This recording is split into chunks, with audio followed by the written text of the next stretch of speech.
नायब वज़ीर-ए-आज़म और वज़ीर ख़ारजा इसहाक़ डार एक रोज़ा दौरे पर वाशिंगटन पहुँच गए।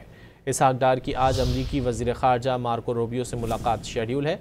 वज़ीर ख़ारजा अमरीकी हुकूमत, कांग्रेस समेत मुख्तलिफ़ कानून साज़ों से भी मिलेंगे।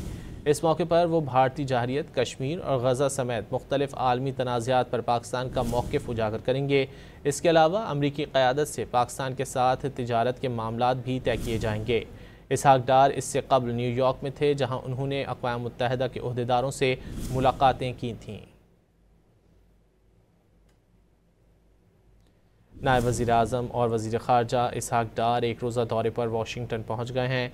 इसहाक़ डार की आज अमरीकी वज़ीर ख़ारजा मार्को रूबियो से मुलाकात शेड्यूल है।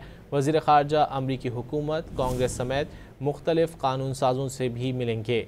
इस मौके पर वो भारतीय जारहियत, कश्मीर और गज़ा समेत मुख्तलिफ़ आलमी तनाज़ात पर पाकिस्तान का मौक़िफ़ उजागर करेंगे। इसके अलावा अमरीकी क़यादत से पाकिस्तान के साथ तिजारत के मामलात भी तय किए जाएंगे। इसहाक़ डार इससे कबल न्यूयॉर्क में थे, जहाँ उन्होंने अक़वाम मुत्तहिदा के ओहदेदारों से मुलाकातें की थीं।